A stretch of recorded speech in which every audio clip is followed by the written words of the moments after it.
मी मागाशी सांगितलं मूर्तीच्या पूर्वमध्ये आताही सांगतो, या 4 वर्षात लाज वाटते दहाव्याला जायची लाज. बाप जिवंत आहे, मुलगा गेला. आई जिवंत आहे, मुलगा गेला. हो गेला. आई मुलाच्या प्रेतावर डोकं ठेवून रडते.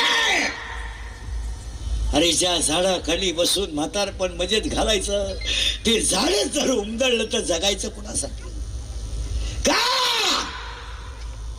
या 4 वर्षामध्ये एखादा माणूस तरुणपणात मेला आणि त्याचं प्रेत जर आंघोळीला बाहेर काढलं ना, तर त्या प्रेताजवळ त्याची लालाली पोरं उड्या आणतात.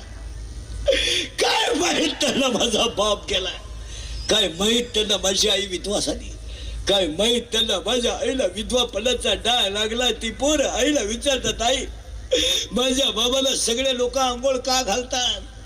काय उत्तर आहे बोला? आणि तीच पोरं आईला विचारतात, आई माझ्या बाबाला बांधून कुणी चालवलं का? आई लोकांनी कुणी चालवलं? प्रेत पेटवल्यावर सगळी लोक रडतात आणि ती पोरं हसतात. आणि हसणारी पोरं आईला विचारतात, आई पेटला माझा बाप, आई पेटला माझा बाप, पेटला. आई म्हणते, तुझा बाबा मेला नाही रे, तुझा बाबा देवा घरी गेला रे, तुझा बाबा देवा घरी गेला. ते पोरग सगळ्यांना सांगतो, माझा बाबा देवा घरी गेला. शाळेतली पोरं त्याला म्हणतात, तू आज खेळत का नाही? माझा बाबा देवा घरी गेला ना, माझ्या घरात स्वयंपाक झाला नाही. शाळेतली पोरं म्हणतात, तुझा बाबा देवा घरी नाही गेला, मेलाय तुझा बाबा, तुला परत बाबा नाहीये.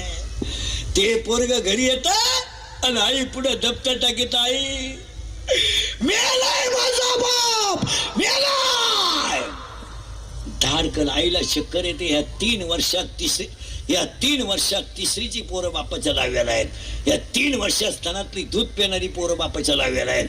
आणि या 3 वर्षात पोटातली पोरं बापाच्या लाव्याला आहे. तुमचं काय? कसायाला गाय देणं आणि दारुड्याला मुलगी देणं सारखीच गोष्ट आहे. इतकी नालायक अवलाद आहे दारुड्यांची महाराज, इतकी नालायक. भांडे विकून दारू पिणारी लोक आहेत. लुगडे विकले नालायकांनी, बायकांचे लुगडे. दळायला गेला, दळण विकलं रे, दळण विकलं.